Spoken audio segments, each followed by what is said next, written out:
Yo, guys. What's good? So today is day one of Slayer, and just to accelerate your Slayer development early on, I think we found some tech already that is probably going to be very useful on this character for the rest of his lifespan. So let's talk about that a little bit. So the first thing I wanted to discuss today is doing Kara specials out of his dash. So Johnny has this mechanic where he can like jump cancel his dash into specials. And for whatever reason, Slayer is able to do that as well. I don't know if that's just the step dash property or what, but that means that he can get extra distance on his specials, and that is very, very useful in some cases. So you can see if I'm spaced, like round start distance, and I do P Mappa, I'm not in range for bite, right? But then if I Kara bite, I am in range. So definitely something that's pretty useful, and it works on other specials too. Danger. Danger. So you can see the difference between like Kara K Mappa and regular K Mappa. It's pretty significant. So in terms of how to actually do these Kara cancels, the way that you generally do it is that you can input the special motion. So for example, like Mappa is a quarter circle forward, right? And then go to neutral and press dash, and then up and press the button. So for example, I'll do quarter circle forward, dash, and then up plus K. And you can see that I got the Kara Mappa there. The way you can tell, by the way, is he literally has like a little purple thing come out when you do it correctly, which is pretty cool. Like a little purple portal. I think it looks sick. Like that. See? The same tech goes for bite. This input is a little finicky, and definitely hitbox users have an advantage here.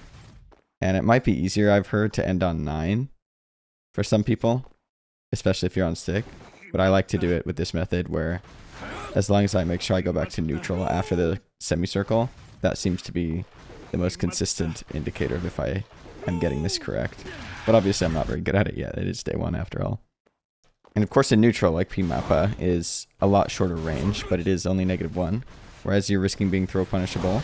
But if you Kara this, it'll go even further, which is kind of nice. So like, we have the range of K Mappa there, and the range of Kara P Mappa. It's kind of similar, which is good.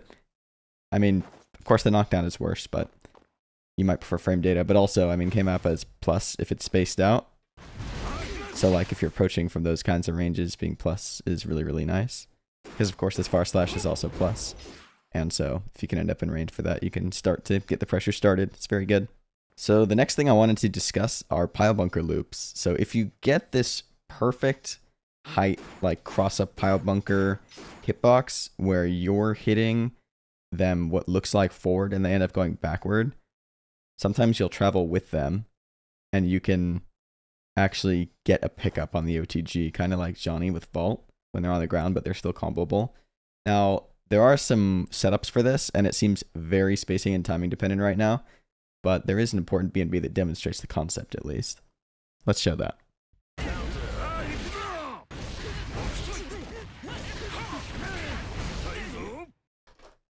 And you can see that wall splatted from like mid-screen easily, which is pretty awesome. I suspect you can get a third Pilebunker loop in there somehow by doing like delay 2S's, close slash 2H, close slash 2S, 2H stuff and whatnot. I'm not entirely sure how to do it yet. I know there are some setups for that, but that's not going to really be my focus right here. This is just to show the concept. And there are seemingly some relatively consistent-ish ways to get into this.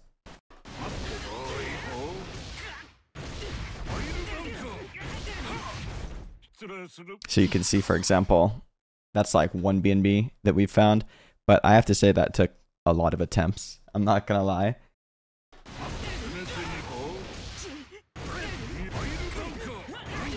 So that'll happen a lot of the time. That means that you did your Pilebunker too late if you just get the OTG hit there.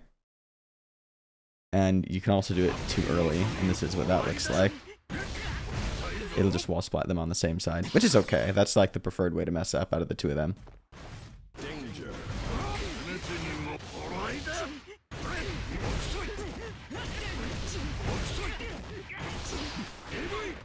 So you can kind of see the concept of like how this tech works together.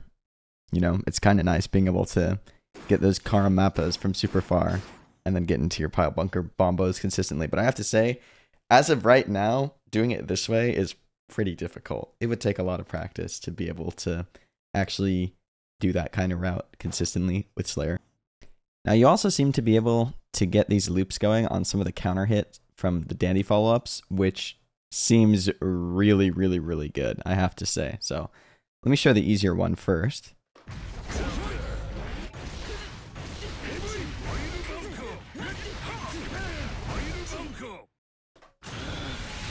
So that's off the overhead, and that is no manual timing required, which is insane.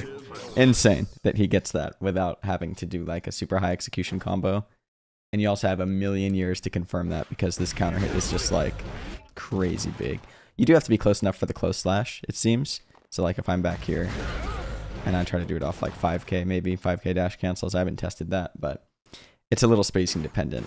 I mean, the thing is, that situation is going to pop up a lot, right? Because BSU into universe counter overhead means they die. That's probably going to be the route off of that or something similar. So anyway, let's show the other one.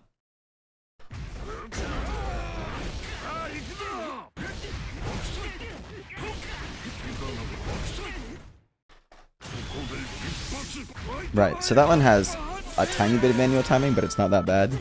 All you have to do is make sure that you do the piledriver a little bit late. Like the P-Dandy piledriver follow-up has to be slightly late after that second close slash there. But it's fairly lenient, and if you mess up, this one is fine. Like, it's hard to mess this one up in a really punishing way unless you do the piledriver like ultra late. Then it just whiffs, but I mean, you're back into neutral, so it's okay. But yeah, seems pretty good, right?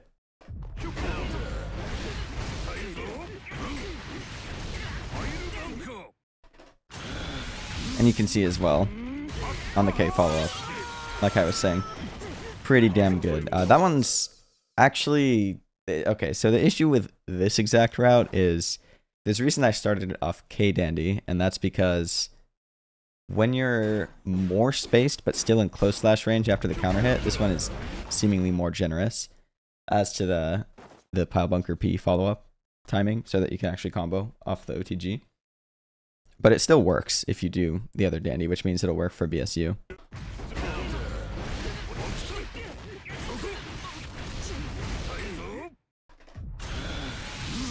Yeah, so you can see it still works, but if you're closer, it seems like, yeah, the P follow-up timing is a little bit more difficult, and also at the end, like to juggle them properly so you can wall splat and all that, you kind of have to like manually time that little string there, the close slash 2S, 2H, so they juggle properly. But yeah, one thing you might have noticed I was doing, by the way, throughout this video is Kara Super with K-Dandy. This is just because it gives you like, well, it looks sick, first of all. But you can also see that it gives you slightly more space, and there is actually a sweet spot on Slayer's Super. There we go. Yeah, and it actually does double damage, which is insane. And I guess one more little tidbit I'd throw in there. On counter hit, P-Dandy actually gives you this super. Which is crazy, because you wall break from across the universe. I mean, look at that. That is literally like a 2/3 wall break with super. And one reason why that's insane is because it kind of forces the opponent to, like, their burst gets 50-50'd, essentially, on this counter hit between RC and super. But I mean, they could just wait and try to burst, like, from that distance where they couldn't, you know, where you can't RC in combo. But then they're just RPSing, like, burst for nothing, basically. Like, they just got knocked back super far, and they just don't want to die to super. That's the only reason they would burst there. And that is a really good situation for you, because them bursting you while you're full screen is obviously kind of like a wasted burst, right? So it's very, very, very good. This character is sick. We'll see if we can find some more stuff. But for day one, I thought this was kind of like a good, relatively advanced primer on some of the stuff that seems a little more technical with Slayer, and that will probably have a place in the rest of his time in Strive. So yeah, thanks for watching, fellas. We'll see you later.